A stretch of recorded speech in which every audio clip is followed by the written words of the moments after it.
Hello, welcome to our We Are Healthcare Support Workers podcast. This is the second of our series of 2 episodes to highlight the range of healthcare support worker roles and career opportunities we've got at the Trust. As you know, the Trust employs over 1,600 healthcare support workers, which includes over 30 different professional roles. These include things like our healthcare assistants, our allied healthcare professionals who have assistants, theatre support workers, and so much more. As you know, being a healthcare support worker is a great way to get into the NHS. We've got so many opportunities to advance your career as a healthcare support worker within the Trust. Today, I'm joined by our colleague Andrew Alderson, who's a senior support worker, who's going to share his experience working as a healthcare support worker, his career journey, and the development opportunities he's accessed at the Trust. Hi, Andrew. Hello. I don't think Hello. we've met, have we? No, we haven't, not before. So I'm Sarah Weddle, I'm head of AHP. So thank you so much for joining us today. Yeah, you're welcome. What I'd really like to know, first of all, is tell me a bit about what's a senior support worker? What does that involve? So I work for the Community Learning Disabilities team, and it's a very, very varied role. Within the Learning Disabilities team, we have like the mental health team, psychology, neurology, and quite a few other teams, but I work for the primary healthcare team. So my job is work with people with learning disabilities in the community, and that's helping them access outpatient appointments, GP appointments, doing education around health conditions like healthy eating, diabetes, epilepsy, pretty much any sort of support that they need, because there's a lot of health inequalities with people with learning disabilities. They either don't know how to access services, they can't access services, and they don't have that perhaps knowledge or understanding about how to live a healthier lifestyle. So that's one of the primary roles that I do within my job. So tell me, how did you get into that? Where did you start?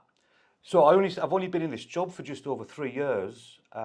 Started in November 2021, but prior to that, I'd spent nearly 20 years working in further education, and that job was working with people with learning disabilities, like doing one-to-one support or small group support.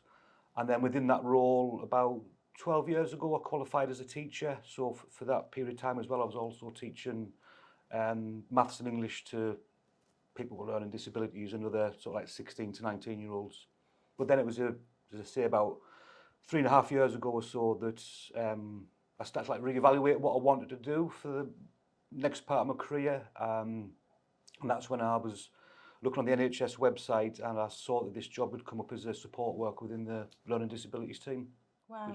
So so you talked about being a teacher and then coming into this role. So in terms of your skills, what skills did you bring with you then? Because it sounds like if you were working as a teacher and working a lot with with people with learning disabilities, that you had a lot of skills that you could bring with you.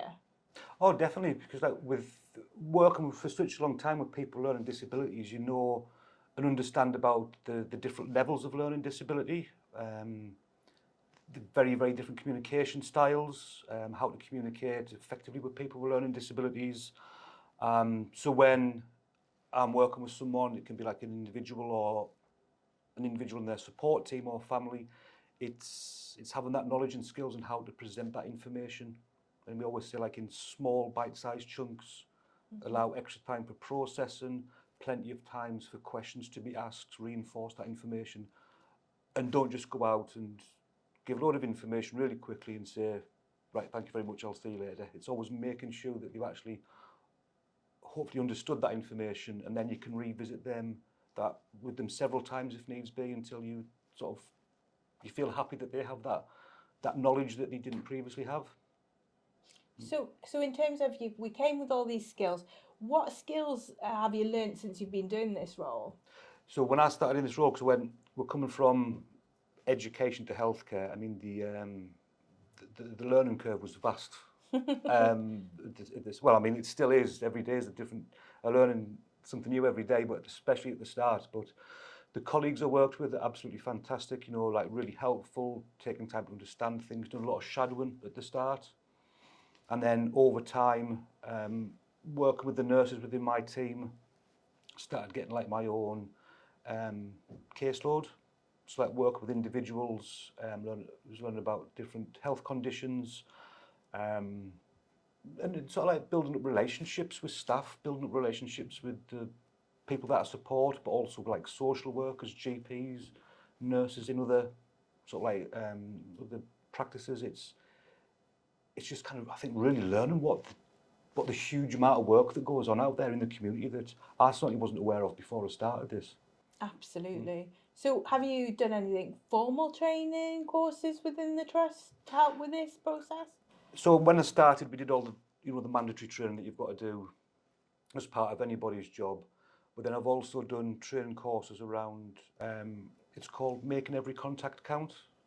So I did that training a couple of years ago with one of my colleagues, and we deliver that every sort of 6 months within our team. Also did the Crisis Prevention Institute training a couple of years ago. So we deliver that training as well, all about what can constitute a crisis within an individual, how to sort of de-escalate a situation, and also doing training on, like, breakaway skills should that situation arise. And then I've also done training courses on epilepsy, diabetes, and a lot of work I do as well is dementia assessment work. So they've done some training on that as well.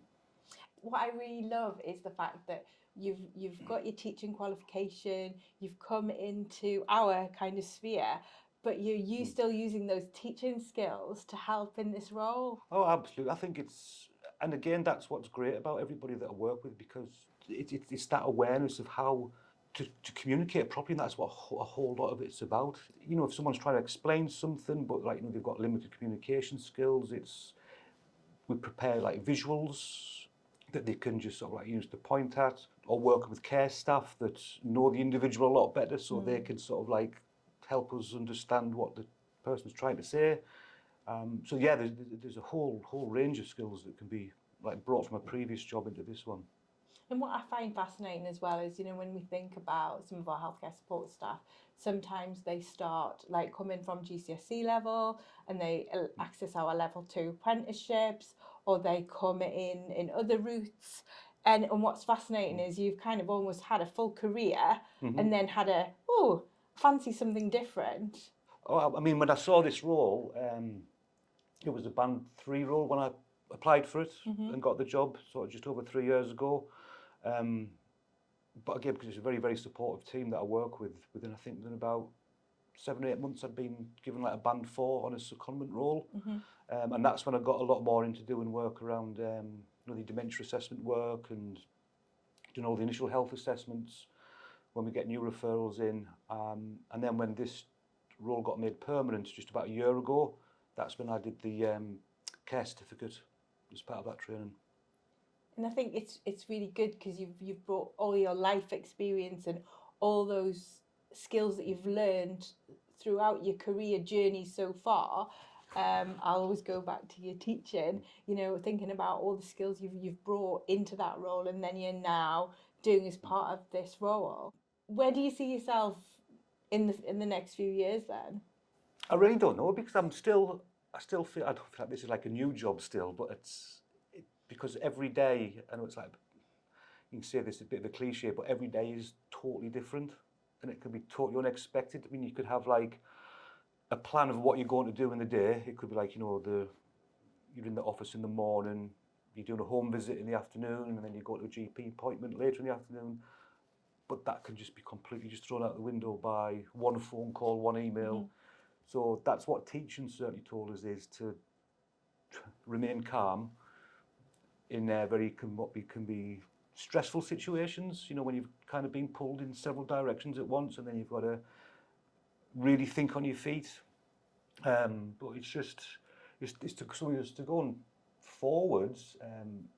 Again, I still want to get some more experience in this role, because I feel like they're just still scratching the surface of what's out there in terms of the work to do. But no, just certainly see what sort of opportunities there for like further training and development.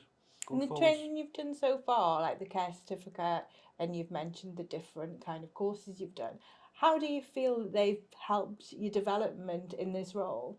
Certainly with ones like about specific health conditions, like very recently I just did one on epilepsy, so the different types of epilepsy, what interventions are needed if somebody's having like an epileptic seizure, medications involved with epilepsy, and then around dementia, the different types of dementia, the different types of assessment that could be done, how different health conditions can sometimes cause somebody to present as though they've got dementia-type symptoms. So when I work with our psychology team, so I do the health assessments, and then we see if we can identify any particular sort of like health conditions that might be causing dementia-type symptoms. So it's kind of almost like piecing like a puzzle together and not just coming to one conclusion after one visit, which I think people sometimes expect. Just explain it's like a long process, but just working very closely together as a team. It just shows like how much variety there is in your role, because I think on the other podcast that we've done around myth busting, in terms of what the different responsibilities and roles are, your experience just shows how varied all our different roles are within all the different professional groups, and how many different professionals you interact with on a day-to-day basis, as well as the carers, their families, and all the other people that you come across on a day-to-day basis. So if you were going to give some advice to somebody who's sitting there thinking, I don't know what I want to do, what advice would you give them? It's a difficult one, because I looked at many roles when I was looking for a different job when I was working in education.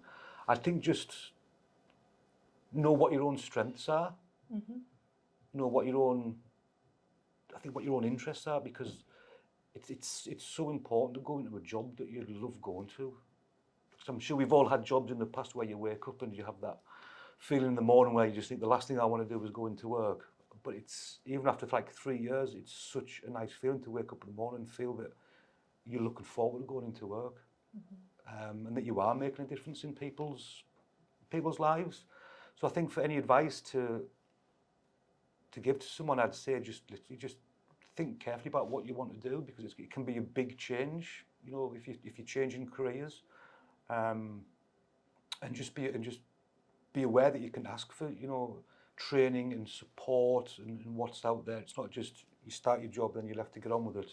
I would say that, you know, since I started, the support and the training opportunities and the different courses to attend has just been so helpful. So it's just being aware as well when you're going into a role that help and support and training is there. And I think especially when you think as an organisation, as I said before, you know, we start at level 2, we start at kind of like almost that level entry, even if you think about almost that GCSE kind of level, because I think there's a lot of people think, oh well, I've got to have loads of experience, I've got to have this, I've got to have that. They forget we've got apprenticeships starting at level 2, then we've got the level 3, right up to sort of almost like the degree apprenticeships for people like yourself who want to go on and then get their professional qualification. We've got so many different opportunities available for different professional groups. So, for example, we've just started with our podiatry apprenticeships. So one of our podiatry assistants is now on that programme, where a couple of years ago we didn't have that. So things are evolving all the time, aren't they? And that's the great thing about this organisation. And from your experience, that's what you're telling me. You're saying, oh, actually, I've had lots of different opportunities, which is great to hear. I think it's just being aware that from like a training point of view, that yeah, you have got your main paths, like go from GCSE, A-level through university, but that's not suitable for everybody, because people go into these different careers at different stages in their lives, and they may not be able to afford to go to university, they may not be able to afford the time to study full time, and there's so many brilliant staff out there, healthcare support workers, that may wish to progress to qualified status and above, and it's recognising that those people there want that opportunity and not to be held back because of like limited training options that there probably was several years ago. So it's these new, it's recognising that the staff are there that love the jobs and want to stay, but they might considered that they have to leave because there's no suitable path for them to train. But if that's been recognised, I think that'd be very good for a lot of people. Absolutely, and that's what we're trying to look at, isn't it? But then also we recognise that there are staff like yourself who are happy where they are, who are doing brilliant jobs, who will access training when they want, but actually that's their career journey, and we couldn't do without them. Oh, well, I mean, that's for like go says for all staff, but yeah, it's again, it was a huge eye opener when I started this job about the huge different number of roles and the people that are out there doing all these jobs, especially in community-based work as well. Absolutely, and as you say, there's lots of different services, lots of different roles, and lots of different opportunities for people. So, what would be a message to take away then, or what would one thing that you could tell people? I'd say just think about what it is that you want to do, think about what your skills are, and just be aware that there's a lot of opportunities out there, and that within the organisation, that no matter what level that you start off at, there's a lot of training opportunities and a lot of paths that you can follow to get all the training you need, the support you need, and if you wish, advance your career out over time as you want to. Yeah, and I think the one thing that struck me is you came in as a band three and you've progressed quite quickly from what you're saying into that band four role, because obviously your skills and experience were recognised, and we've captured that and developed that working in partnership with you.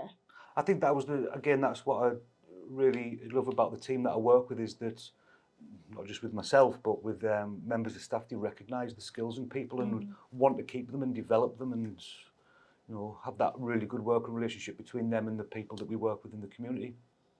Thank you so much for talking to me today. I really appreciated it, and it's been really interesting to kind of hear from your experience as a healthcare support worker in your field.